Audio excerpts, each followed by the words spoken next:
Today I'm going to show you how I create pre-curved panels for a speaker. This happens to be for a music player, but this could be for a speaker or any other panel for that matter. I use thin sheets of 1/8 inch HDF, high density fiberboard. Machine everything I need to machine, line them up, and we're going to glue it onto this pre-curved form. This takes a lot of pressure to press that down and get it to conform to that curve. You might think, that's a little risky, that's a little scary, that's going to be hard to do. But in actuality, since these are only 1/8 inch panels, getting these to bend isn't really that hard. This is only 3 inches wide. As you can see, it doesn't take that much effort. Getting it to conform to this curve is pretty easy. Getting two of them to conform to the curve, a little harder, but I think you can see that once you apply glue in between these and let it set up for a day and the glue dries, it's going to keep that shape fairly easily. I've done this multiple times on the tops of many sets of speakers, and it works flawlessly. I'm going to show you how to do it now. As you can see, I'm using quite a bit of glue here. Too much is preferable to not enough, and that glue roller is kind of a must to get it evenly distributed. Really makes doing this quite easy. So, got the two panels on top of each other, give them a few smacks to get them acquainted with each other, and this is a little easier to do if we had two people, but I still managed to do it. You just kind of like gotta pre-plan things out in advance. Get in the back. I'm using cauls with sandpaper on them to make sure things don't move. Now I'm doing the front. Same thing. If you can look real closer, you can see that I got the angle sort of perpendicular to the top and bottom clamping surfaces with that angle piece there that's circled. And just another clamp or two to make sure that everything's touching each other while this dries and cures up for a day or so. A little walk around just so you can see exactly what this thing's made of.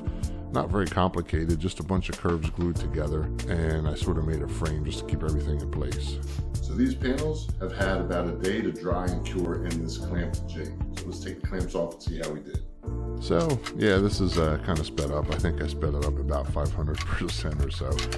Don't think you feel like watching me take clamps off, but yeah, it stuck a little bit. A spot of glue snuck out there and sort of stuck to it, but not bad.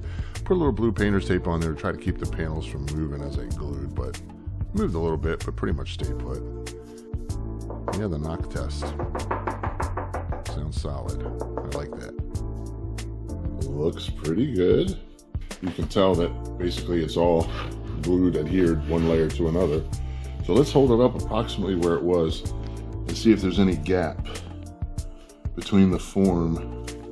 Set it this way. So we had, you can see it rocks just a little bit. There's always going to be some spring back. Some of that tension is going to work its way back in here, and it's not going to be completely conformed to the curve. But that is to be expected, and you kind of account for that. But that's a pretty good curve, and that wasn't too hard to do.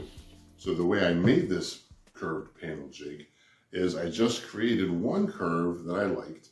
I pressed the board to it to make sure that it could easily conform. You don't want too sharp of a curve in any one place. And then I just cut out several duplicates, slightly larger, trimmed them up on the bandsaw or with a jigsaw you could use, and then a flush cut router bit to create exact copies. And then you just glue them together, spaced out a little bit, so you can get a wider wider jig for whatever you need to glue together. But as you see, the boards I glued were quite a bit wider than this, and the curve basically still held pretty even. So this is a sort of quick, sort of easy, but definitely rewarding way to get and create curved panels for your next project.